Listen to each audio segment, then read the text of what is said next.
hidroelectrolíticos que pueden presentar los pacientes en su medio interno, y entre ellos había dos cosas que teníamos que llegar a medir. Uno, el ingreso de líquidos que ingresa en el cuerpo de ese paciente, ¿verdad? ¿Cómo se puede ingresar? Nosotros habíamos hablado dos formas: por agua exógena, ¿verdad?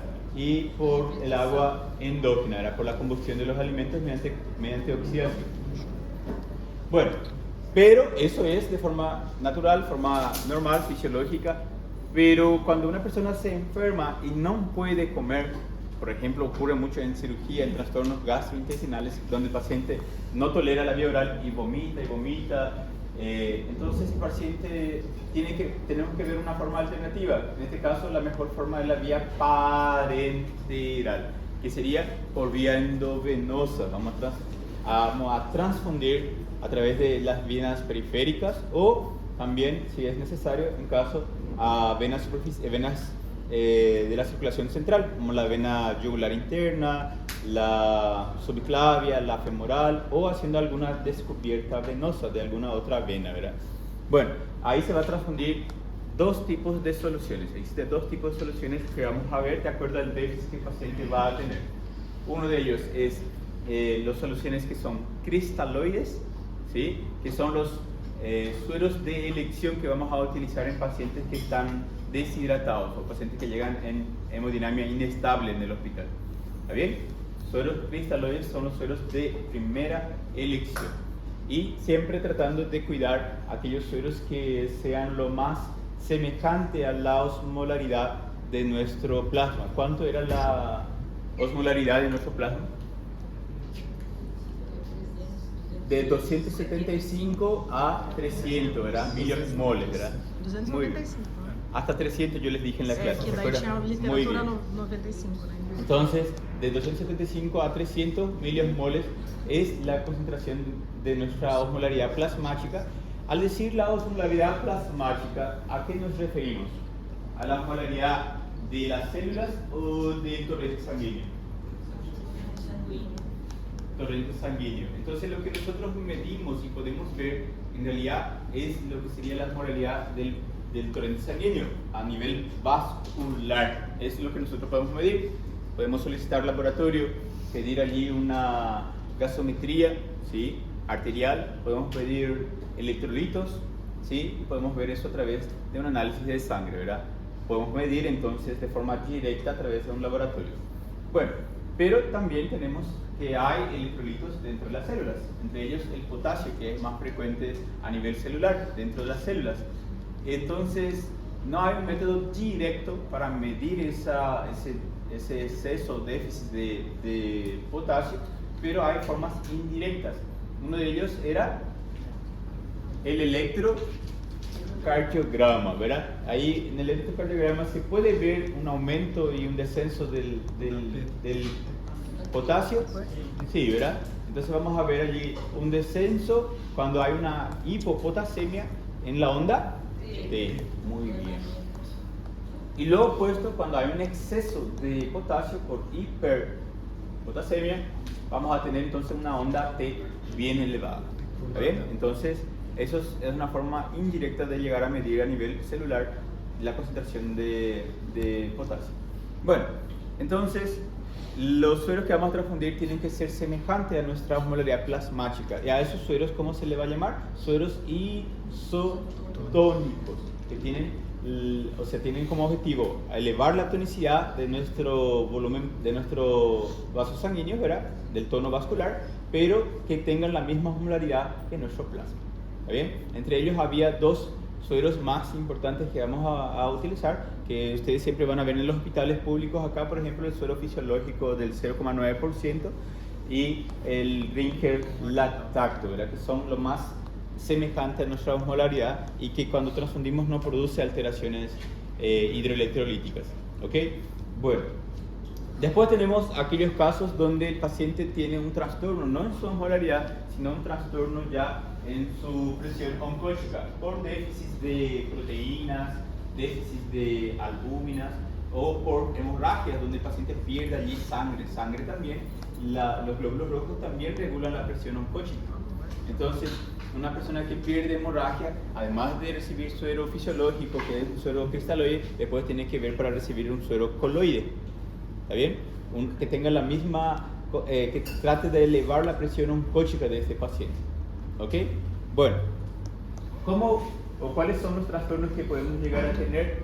Había 3 de ellos: trastornos de volumen, trastornos de su concentración y trastornos en su composición.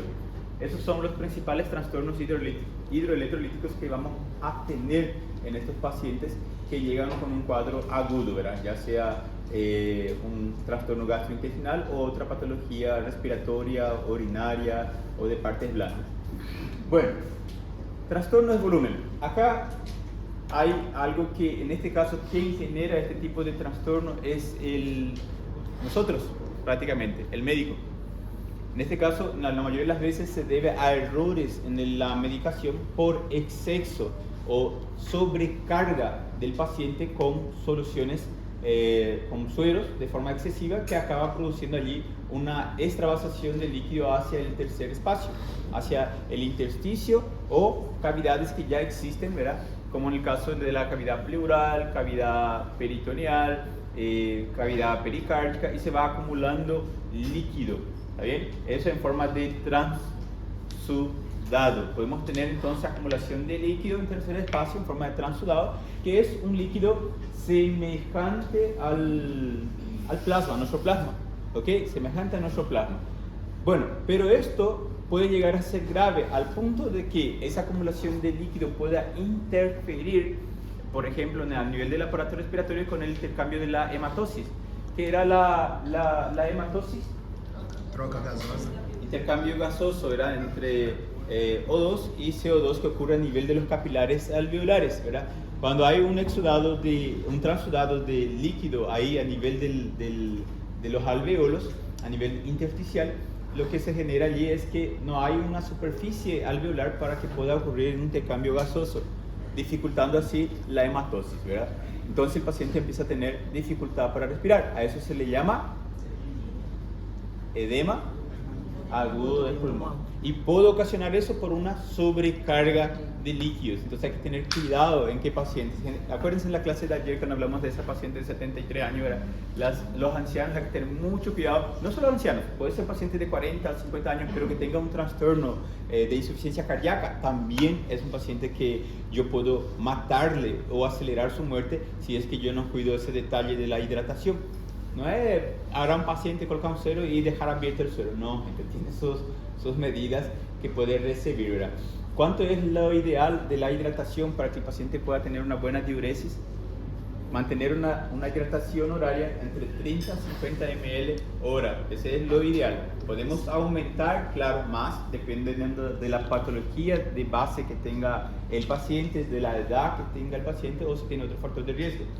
Entonces, muchas de las veces van a decidir ustedes de acuerdo al criterio, de acuerdo al paciente que ustedes tengan. Un paciente joven, entonces yo puedo, aquella hidratación de 80 que ustedes vieron, aquella anciana de 73 años, yo haría en ustedes, que son jóvenes todavía, que todavía no tienen un trastorno del corazón.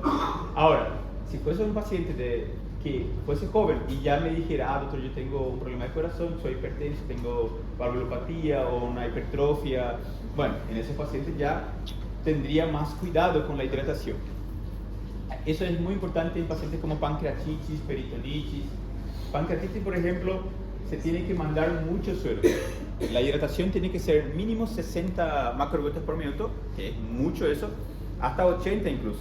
Pero hay que tener cuidado con la sobrecarga, ¿verdad? En este caso, trastorno de volumen por sobrecarga. Otras veces, sí, doctor. ¿Solito? ¿Solo? Ese es el esfuerzo. Ah, ya.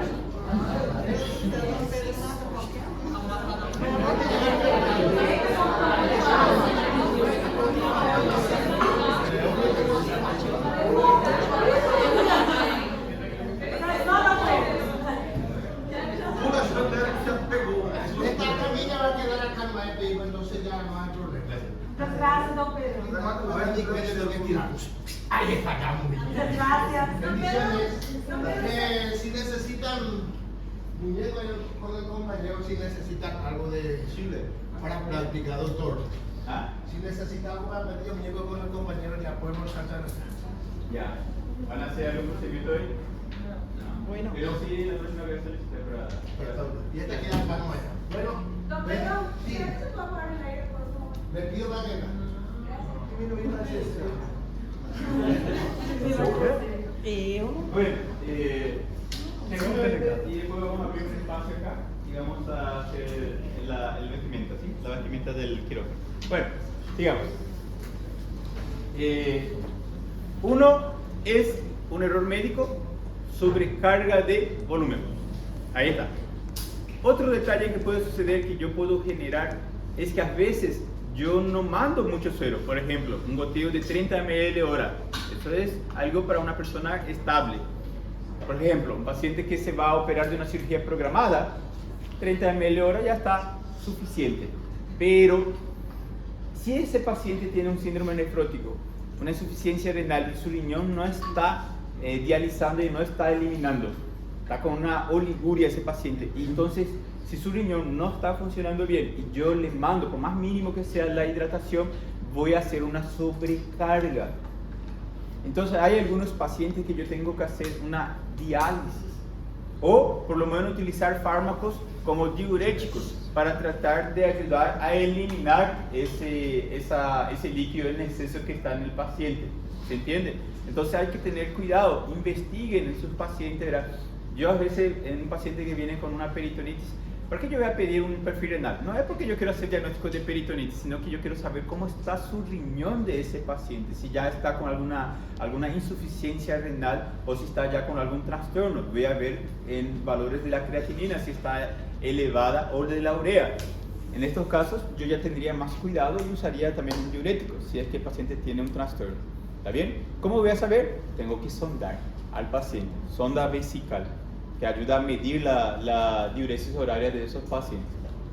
Bueno, de hecho que todo paciente quirúrgico que va a ser sometido a cirugía, que va a ser pasado por una laparotomía, tiene que sondarse, es un protocolo, sonda vesical. Y pacientes que están en mal estado general y hemodinámicamente inestables o con pérdida de conocimiento, con traumas craneoencefálicos o fracturas en extremidades, tenemos que sondar, sonda vesical como un protocolo.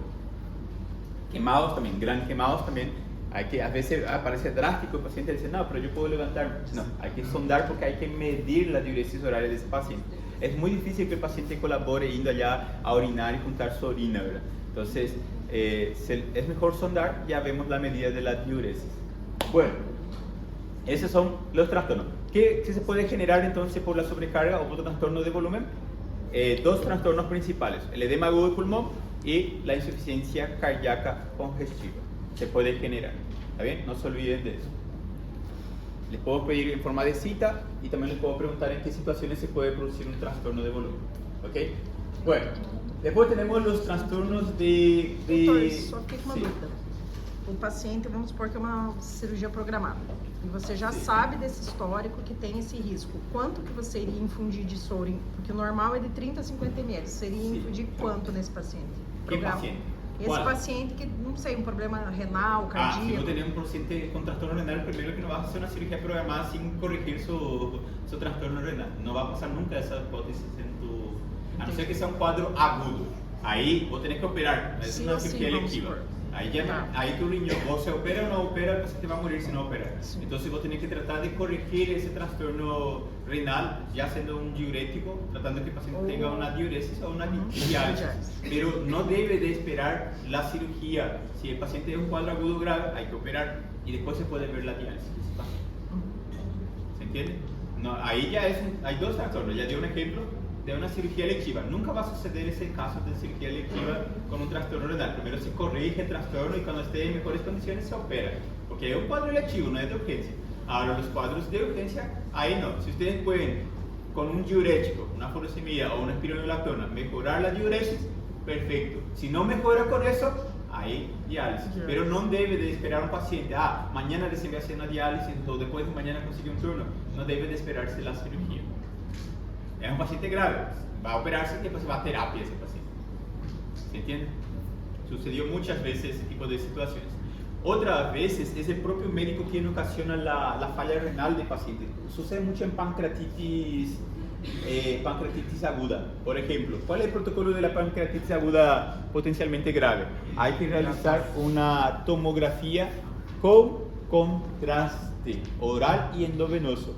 Ese contraste tiene que ser eliminado por el riñón, por la orina. Pero a nivel de los túbulos, a nivel de la nefrona, puede llegar a obstruir, ocasionar una insuficiencia renal. Generalmente, ¿cómo viene un paciente con pancreatitis aguda grave? Con una insuficiencia renal. Si ustedes usan un contraste en un paciente que ya tiene una creatinina de 2 para arriba, que 2 ya es una insuficiencia renal, entonces ustedes colapsan el riñón de ese paciente y el paciente tiene que ser dializado por culpa de ustedes. Es algo que hay que tener muy en cuenta eso, ¿verdad? Pero la tomografía es estándar, ¿verdad? Para la pancreatitis. Gold estándar. ¿Qué hacemos? Colangio, resonancia magnética. Vemos formas alternativas, ¿verdad? En este caso es una contraindicación para la tomografía, la insuficiencia renal. El embarazo, en el caso que sea una mujer fértil embarazada o que tenga antecedentes de reacción alérgica al contraste. ¿Ahí? Bueno, ya está. Trastornos de concentración. Si ustedes se acuerdan, había varios compuestos, entre ellos los principales son el sodio y el potasio, ¿verdad? Valor normal del sodio, 135 a 145. Muy bien. Valor normal del potasio, 3,5 a 5,5, ¿verdad? Cualquier ascenso por arriba del sodio, de 145 para arriba, se llama hipernatremia, ¿verdad? Y por debajo de 135, hiponatremia. Ya habíamos visto eso en la clase anterior, seguramente cuando ya habré hablado sobre eso. Después del potasio, si el potasio sube arriba del 5,5, se llama hipercalemia o hiperpotasemia. Y por debajo de 3,5, hipopotasemia o hipocalemia. ¿Está bien? No confundan con la calcemia, el calcio, que es diferente. Muchos confunden eso y se suele sacar en pruebas para engañar al alumno distraído. Pero cae eso. Y cae. Bueno, otro, además del sodio y potasio, ¿qué más se puede alterar? La urea y la glucosa, ¿verdad? En este caso vamos a medir el nivel de glicemia de nuestro paciente, la glucosa, y después vamos a ver en el paciente, y después vamos a ver en el paciente también su urea, en este caso su urea. ¿Cómo yo puedo ver la urea de ese paciente? Sodio y potasio, ¿cómo yo voy a ver, Lucas? No, ¿cómo vas a ver un paciente? ¿Cómo vas a saber el valor del sodio y potasio de tu compañero? No. ¿Son laboratorios? Sí, claro. ¿Cuál laboratorio? ¿Qué vas a pedir? Solicitar. Yo te voy a hacer un análisis de sangre. ¿Qué quieres pedir? Bueno, ¿qué vamos a pedir? Electrolitos. Muy bien. Electrolitos vas a solicitar, Lucas. ¿Está bien? Muy bien. Ahí ya viene sodio, potasio, cloro, ya vienen todos los electrolitos que vos quieras ver. Calcio no, calcio hay que solicitar separado. ¿Está bien? Calcio sí se pide separado. Ahora, después dije urea. ¿Quieres ver la urea, Lucas? ¿Cómo vas a ver eso? ¿Qué vas a pedir? Vamos, ya constante, vos eres y aprendas después.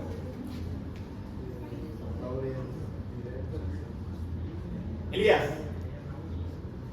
De eso no me voy a olvidar su nombre porque es mi nombre. Elías. ¿Dónde está Elías? Allá está.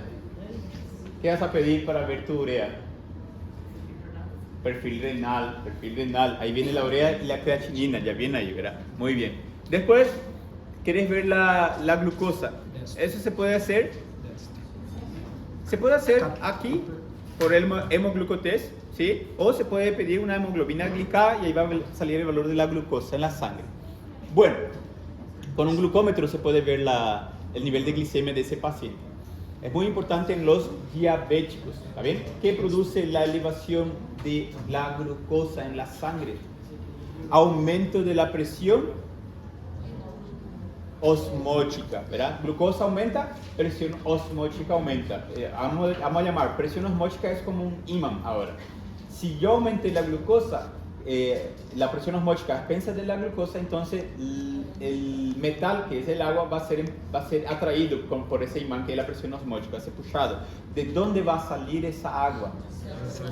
¿Del intersticio o de las células? Células. Va a salir de las células y vamos a tener deshidratación celular. Y eso puede llegar a producir un coma hiperosmolar, que se ve en la cetoacidosis diabética de los diabéticos. O sea que tener mucho cuidado en esos pacientes diabéticos. ¿Está bien?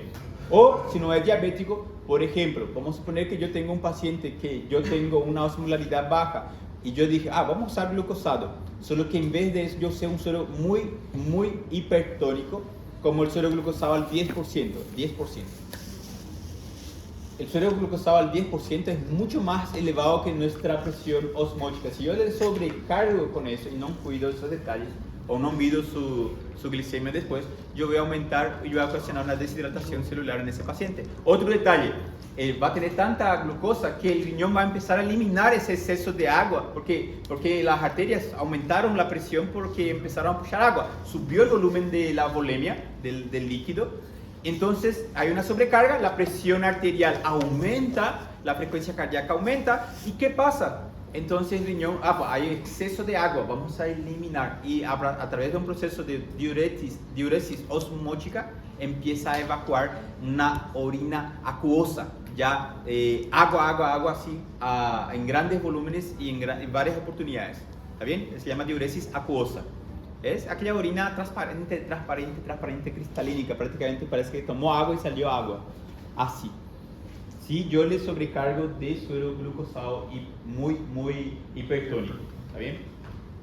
Bueno, después tenemos los trastornos de composición. Aquí hay dos tipos de trastornos.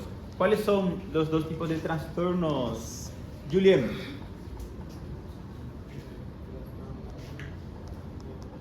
Se llama trastorno ácido-base, ¿verdad? Que tenemos entonces dos trastornos, una acidosis y una alcalosis. ¿Sí? Acidosis y alcalosis. Ahora, ¿cómo se divide la acidosis? Puede ser por un trastorno renal, ¿verdad? Déficit de bicarbonato, en este caso un trastorno metabólico, o en el caso hablaron ayer de peritonitis, apendicitis, trastornos infecciosos, donde hay aumento del lactato. El lactato produce acidosis, es una acidosis metabólica a expensas del lactato, ¿sí? Lactactoacidemia se le dice eso. Bueno, después tenemos el otro tipo de acidosis que se debe a un trastorno respiratorio, a una enfermedad pulmonar, ya sea un EPOC o cualquier otra enfermedad pulmonar obstructiva o un derrame que ocasiona allí el aumento de la concentración de CO2 en la sangre, y eso empieza a subir la acidez a nivel sanguíneo. Entonces tenemos una acidosis respiratoria ocasionada por un trastorno respiratorio, un trastorno pulmonar. Bueno, después tenemos la alcalosis. La alcalosis sería ya por un exceso de base, ya sea, hay dos sustancias bases aquí muy importantes. Una de ellas es principal, ¿verdad? Es el bicarbonato. Cuando empieza a acumularse mucho bicarbonato, entonces tenemos allí una alcalosis metabólica, ¿verdad? Bueno, otro es cuando el paciente hiperventila, por ejemplo, por un cuadro de ansiedad. Por ejemplo, los ansiosos, no sé si ustedes bien, se empezaban a quedar ansiosos y de repente agarraban una bolsa de papel, ¿verdad? Una sacola de papel, y empezaban a hiperventilar sobre esa bolsa. ¿Cuál es el objetivo de esa bolsa? Es que primero vamos a entender el mecanismo. Cuando un paciente hiperventila de forma excesiva, elimina CO2 y aumenta el O2. Entonces, al disminuir el CO2, la acidosis disminuye, entonces el paciente tiene una alcalosis. ¿Por qué? Porque el bicarbonato se mantiene. Antes el CO2 equilibraba, mantenía un equilibrio entre el bicarbonato y el CO2. Pero como el CO2 disminuyó, entonces yo tengo una alcalosis, pero no porque el bicarbonato subió. El bicarbonato siguió del mismo nivel, pero el CO2 disminuyó. Entonces el problema aquí es pulmonar, respiratorio. Es una alcalosis respiratoria. Professor, não entendi. Uma hiperventilação, ele diminui o CO2? Sí, una hiperventilación cuando vos respirás normal, vos ingresás oxígeno y eliminás CO2. Sim, sim. Hay dos formas de eliminar el CO2. Uno es respirando y el otro a través de la secreción gástrica. La acidez del jugo gástrico también tiene concentración de CO2 allí. Se elimina también allí. Entonces, en caso de la respiración, vos respirás, entra oxígeno y exhalás CO2. Si vos hiperventilás, Eu vos estás achei que hiperventilando eliminando. não ia dar tempo de fazer Não, a troca dá. gasosa e aumentar. Dá. Aí sim aumentasse Dá. Entonces vos hiperventilás y eliminás CO2. Cuando eliminas mucho CO2, entonces tú vas a tener una alcalosis, pero a consecuencia de un déficit de CO2. Entonces es respiratorio. Ahora, eso es cuando sea respiratorio. Vos podés a veces tener una buena mecánica respiratoria, tener allí una buena frecuencia y una buena saturación, pero también vos podés tener un trastorno renal, donde en tu riñón vos estás perdiendo bicarbonato. Cuando vos perdés bicarbonato, entonces por más que el CO2 esté dentro del valor normal, ¿cuál es la presión parcial del CO2? 35 a 45. Vamos a suponer que vos tenés allí 40, está entre 35 y 45, 40, normal. Entonces, de repente empezás a perder el bicarbonato. El bicarbonato es entre 16 a 22. Si vos empezás a disminuir el bicarbonato, ¿qué va a pasar? El CO2 se mantiene, entonces vamos a tener aquí lo que sería una acidosis. Y si en el caso el paciente aumenta el bicarbonato, ya por exceso, vamos a tener una alcalosis metabólica. Entonces hay dos trastornos: acidosis respiratoria, acidosis metabólica, y alcalosis respiratoria o alcalosis metabólica. ¿Podemos tener mixto? Sí, pero ahí ya es una falla múltiple de órganos, ¿verdad? Ya sea un trastorno renal o un trastorno respiratorio. Puede presentarse esos pacientes sépticos, en shock séptico, por ejemplo. Não consegue compensar mais. Bueno, vamos a ver aquí. Trastorno de volumen, como ya habíamos hablado, puede ser por un exceso en la sobrecarga que excede el volumen, ¿verdad? Puede llegar a ocasionar un edema pulmonar o una insuficiencia cardíaca, ¿verdad? El paciente puede tener también una insuficiencia renal y a veces te está mandando líquido y el riñón del paciente no consigue eliminar el exceso de líquido. Entonces ahí tenemos una sobrecarga, por más que usted no esté exagerando la hidratación. Después tenemos trastornos de la concentración, ya sea por déficit de sodio o un exceso de sodio, déficit de potasio o un exceso de potasio. Ya habíamos explicado, por ejemplo, cómo se puede medir el potasio, ¿verdad? Mediante la onda P y la onda T. Tenemos aquí lo siguiente: hiperpotasemia. ¿Yo puedo producir una hiperpotasemia en un paciente? Sí. Bueno, ¿qué puedo hacer para eliminar ese exceso de potasio? Salbutamol, muy bien, es un aerosol, broncodilatador, muy bien, que elimina, en este caso, potasio a través de la respiración. ¿Está bien? Una forma de hacer que el paciente pierda potasio es nebulización con salbutamol. Se puede hacer cada 6 o cada 4. Siempre tener cuidado. Cuando ustedes indican eso a la enfermera va a hacer. Si ustedes dejan ese escrito y se olvidan después de venir a suspender, la enfermera sigue haciendo lo que está hecho en la indicación. Entonces va a venir, la doctora o el doctor indicó aquí nebulización con salbutamol cada 4 horas. No dijo hasta cuánto, entonces ella entiende que tiene que seguir haciendo cada 4 horas. Eso se tiene que hacer solo por un día. Después se tiene que hacer un control laboratorial, ver si se normalizó su potasio y se suspende esa nebulización. ¿Está bien? Eso tiene que hacerse un control cada 24 horas. Entonces, no es que van a describir allí, hacer nebulización cada 4 horas y dejar allí. No, van a tener que evaluar, pedir un electrolito, ver el potasio del paciente y ahí suspender si ya se normalizó o seguir. Si en el caso sigue muy elevado y ustedes tienen riesgo que el paciente tenga allí un paro, entonces furosemia. Furosemia siempre y cuando la presión arterial del paciente de ustedes esté dentro de lo normal. ¿Está bien? Si la presión del paciente está entre 90 a 60 o apenas llegando a 150, 160, no se arriesguen con furosemia, porque lo que van a generar es una hipotensión y el paciente puede entrar en paro, en shock.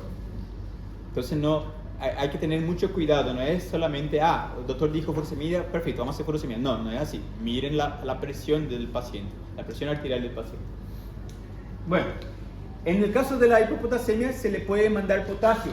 ¿Cómo se va a diluir? En este caso, vamos a agarrar una ampolla de potasio, vamos a una ampolla de 60.000 equivalentes, vamos a diluir en 500 ml de suero glucosado, medio litro de suero glucosado, y vamos a fraccionar, vamos a administrar 20.000 equivalentes cada hora.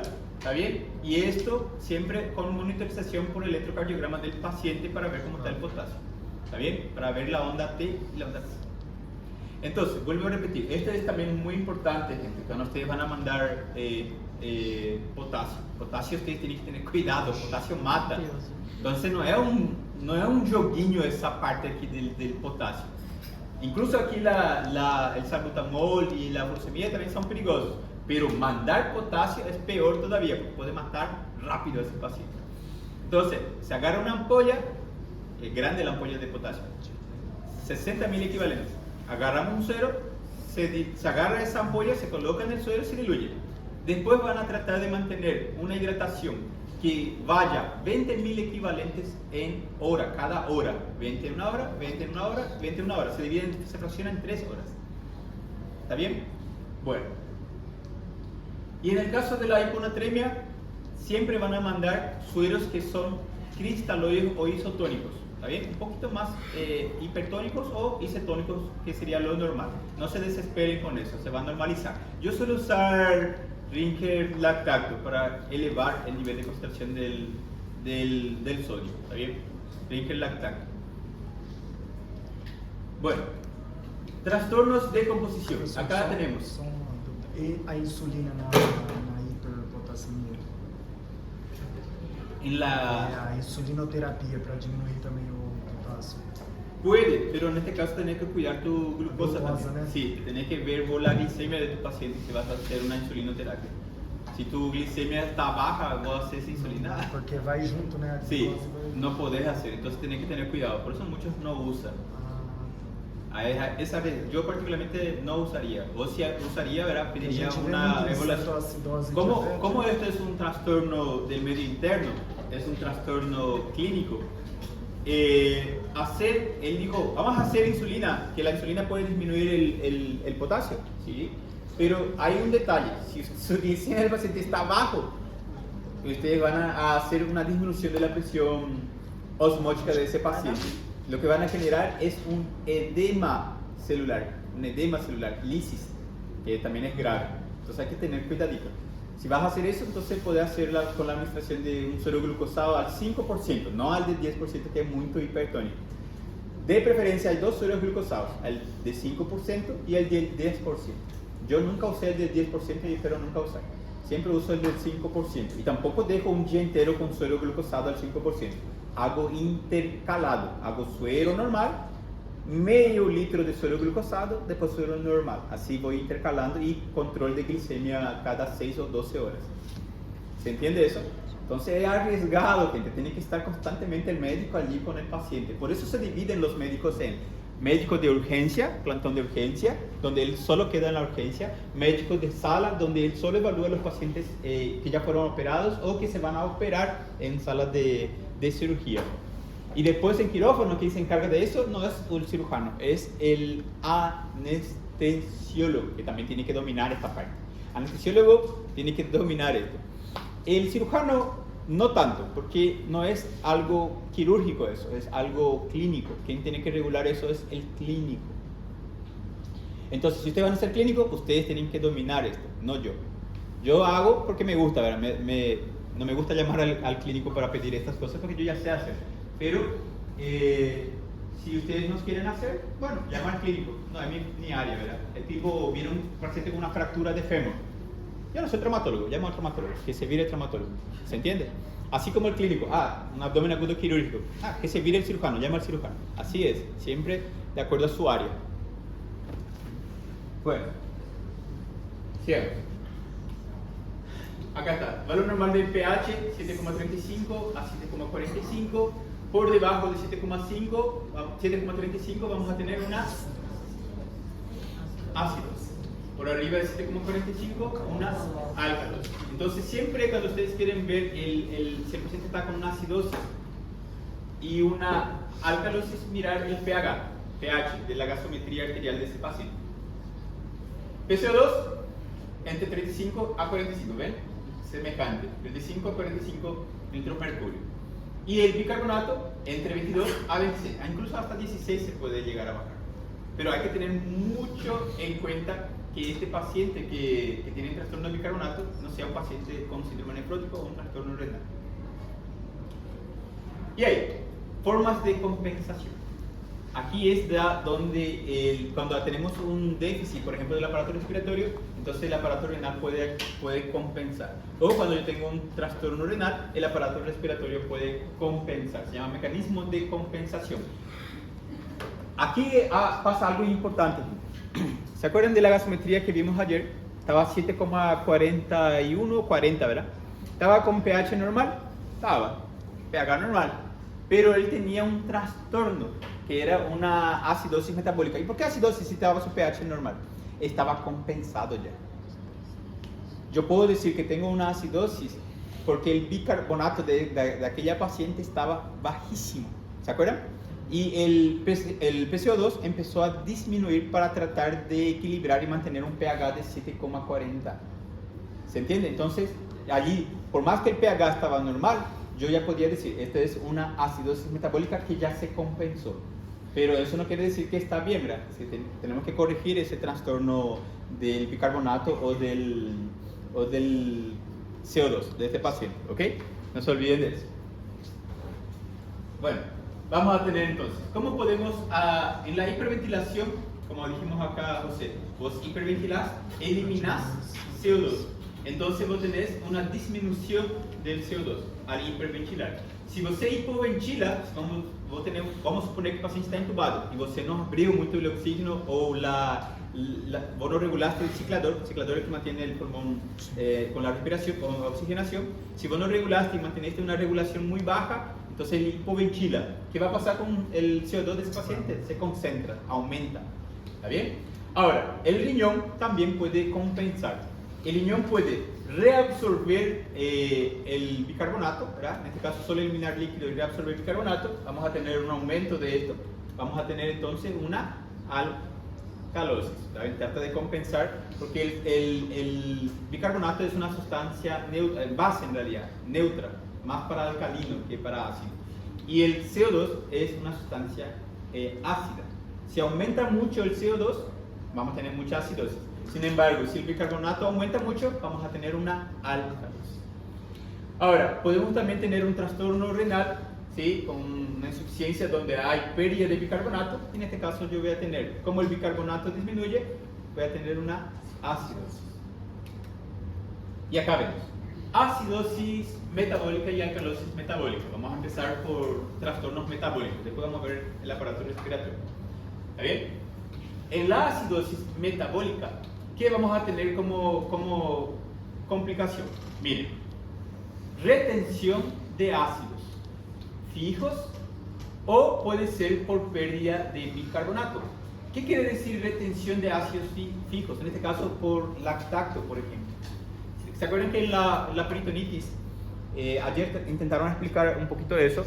Cuando ocurre una proliferación de bacterias a nivel de la cavidad peritoneal, que son bacterias anaeróbicas, que las que más predominan después, ellas producen a través de su metabolismo anaeróbico moléculas de piruvato y lactato, que el piruvato también se degrada y se convierte en moléculas de lactato, ¿verdad? Y ahí tenemos una acidosis láctica de ese paciente, una acidosis láctica, en este caso un trastorno metabólico por lactato. ¿Está bien? O si en el caso no es por una acidosis por lactato, por un trastorno metabólico, puede ser porque el paciente está perdiendo en este caso el bicarbonato, que es una base. Por ejemplo, se ve en pacientes que tienen diabetes mellitus descontrolada, hiperazoemia, acumulación de ácido láctico, como recién habíamos hablado, ¿verdad? Inanición por pacientes que quedan mucho tiempo sin comer. ¿A partir de qué día empezamos a entrar en inanición, Leticia? ¿A partir de qué momento nuestro cuerpo entra en inanición? ¿Ah? A partir del quinto día, gente. A partir del quinto día nuestro cuerpo ya empieza a autodigerirse, a autoconsumirse. Entramos en un proceso llamado inanición, donde las células, como no tienen un ingreso de energía de fuente, empieza a autoconsumir sus reservas de energía. ¿Está bien? Entonces, en el quinto día empezamos a tener un proceso llamado inanición por falta de ingesta de nutrientes. Después tenemos trastornos del riesgo tisular con activación de mecanismos de metabolismo anaeróbico. En este caso, se pueden producir en qué situaciones. Ya hablamos de trauma, ¿se acuerdan trauma? En este caso, un paciente que está en shock por hipovolemia, ¿qué va a pasar? No hay suficiente soporte o administración de oxígeno por la disminución de la volemia.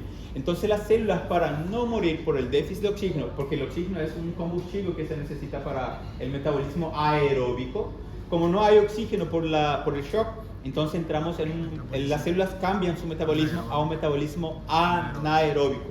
En este caso no es por una infección, aquí es porque necesita sobrevivir y como no obtiene oxígeno, cambia su metabolismo a un metabolismo anaeróbico, que también produce moléculas de piruvato. Y ahí aumenta el lactato, por eso se produce una acidosis láctica. ¿Está bien? Bueno, ahí está, la taxidemia se le dice eso. Tenemos también trastornos donde podemos perder a través de trastornos gastrointestinales, como las fístulas, diarreas, también relacionado al tubo digestivo. Bueno, ¿qué hace el cuerpo para compensar? Hay dos formas, a nivel renal y a nivel pulmonar. El pulmón, cuando yo tengo una disminución del bicarbonato, ¿cómo disminuyó la base? Que es el bicarbonato de la base. ¿Cómo disminuyó la base? Y el CO2 estaba aquí, normal. El CO2 estaba 40. Pero el bicarbonato empezó a disminuir porque tenía un trastorno renal. Ok, ¿qué hace el aparato respiratorio para disminuir el CO2? Bueno, entonces acá tiene aumento de la frecuencia respiratoria y de la profundidad, disminuyendo el CO2. Entonces, ¿cómo ayuda el pulmón? Eliminando CO2. ¿Está bien? La pregunta que yo les puedo hacer en su examen a ustedes, porque acá van a ser temas de exámenes. Siempre entiendan, ¿cuál es el defecto? Esto es lo que se presenta en la acidosis metabólica. Ahora, si yo les preguntara, ¿cuál es el mecanismo de compensación? Serían estos que están aquí.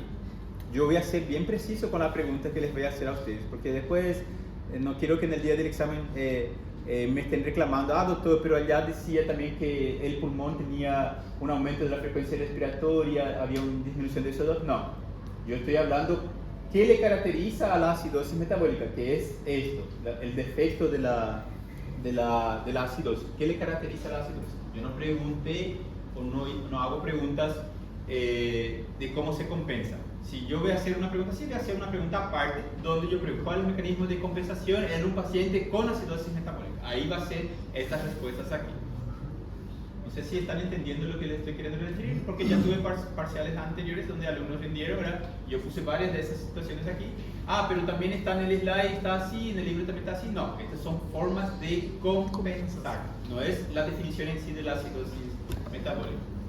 Eso es lo que yo quiero que ustedes sepan diferenciar. Va a haber un aplauso masivo en esta pregunta aquí. Un punto, ¿verdad? Claro.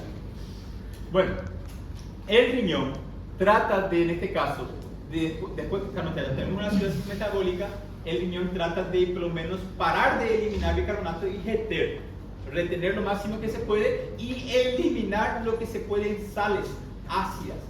¿Sí? Sales ácidas, aumento de la formación de amoníaco. También el amoníaco es una sustancia alcalina. Anoten ahí, es una sustancia base. El amoníaco. Entonces, si yo tengo una acidosis, trato de aumentar la sustancia base, neutra, en este caso para tratar de regular, disminuir la acidosis. No se olviden, aumento de la formación de amoníaco, eso lo hace el riñón. Es tóxico, en exceso es tóxico. No, yo no digo que sea bueno el amoníaco, es muy tóxico.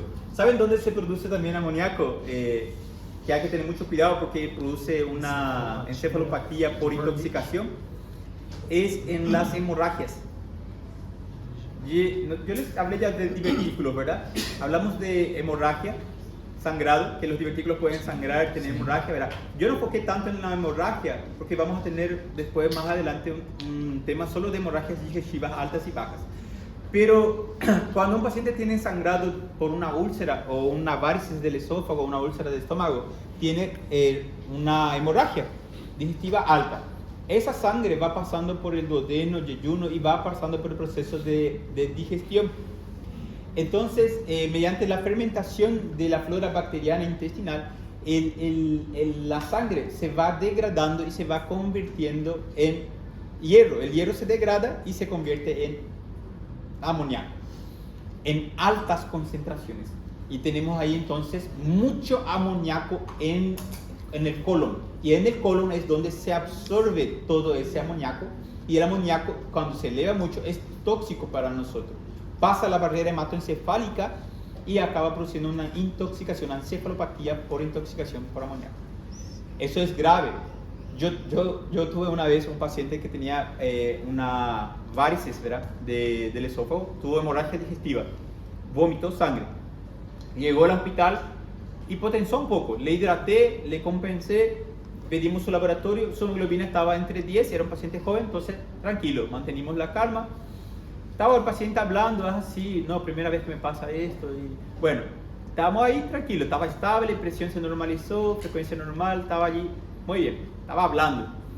De repente viene su señora, ¿verdad? Que estaba al lado, doctor, mi marido, y yo me fui a mirar, el paciente estaba ya con una mala mecánica respiratoria, boqueando así, re mal estaba el paciente, de la nada.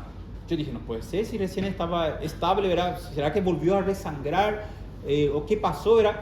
Y no, la presión normal, raro, que la presión estaba normal de ese paciente. No puede ser, laboratorio normal. Y le tuve que intubar a ese señor, le intubamos. Después, tacto rectal, melena. Olor fétido. El amoníaco tiene un olor característico bien fétido, pareciendo enxofre de tan fétido que es. Entonces, ahí estaba. El problema era una encefalopatía por intoxicación. ¿Qué se hace? Lavado. Se elimina el exceso del amoníaco con un enema, que puede ser un enema, o se coloca un macrogotero, ¿sí? Un suero, que puede ser con carbón allá, se elimina y se va eliminando el amoníaco, ¿verdad? Y se le da un laxante al paciente para que el intestino vaya empujando lo más rápido posible el exceso de amoníaco que sobró, ¿verdad? Que no es eliminado por la rectoclisis. Y ahí después de eso el paciente mejoró. Tenía una intoxicación por amoníaco. Bueno, alcalosis. En la alcalosis tenemos un aumento de lo que sería el bicarbonato, ya sea por una hidratación que ustedes mismos pueden generar. Ustedes mismos pueden generar un aumento del bicarbonato en el paciente. O puede ser porque el paciente está perdiendo ácidos de forma excesiva a través del riñón, o está teniendo allí una disminución de potasio. En este caso, entonces vamos a tener una alcalosis metabólica. Se puede ver en pacientes que tienen vómitos, en pancreatitis aguda, por ejemplo, que tienen vómitos intensos, o pacientes con síndromes meningios, o la hiperemesis gravídica, también puede llegar a tener este tipo de trastorno por vómitos en forma excesiva. Puede ser por una obstrucción pilórica, una estenosis, ¿sí? La pinza, no sé si ustedes ya escucharon la pinza de Rokitansky. Pinza de Rokitansky o pinza aórtico-mesentérica, que pinza la arteria mesentérica superior y la arteria aorta, pinza la tercera porción del duodeno, y ahí el paciente no consigue comer porque tiene una obstrucción y empieza a vomitar todo y eliminar todo, y ahí se pierde también bicarbonato. Administración excesiva, que en este caso puede ser ustedes los que generan esto, el médico, de bicarbonato, y el empleo excesivo de diuréticos. Usamos entonces furosemida, por ejemplo, y podemos perder potasio.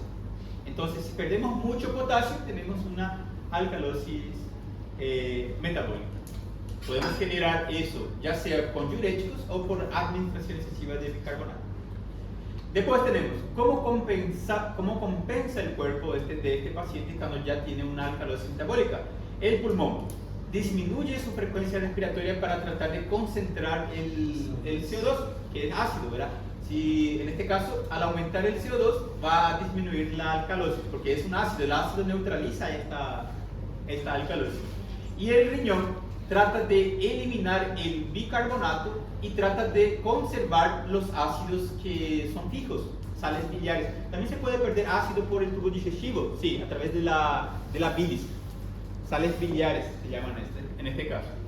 Y también ayuda a nivel renal disminuyendo la formación de amoníaco. ¿Está bien? Si ya tenemos una alcalosis, no queremos tener amoníaco, tenemos que eliminar amoníaco.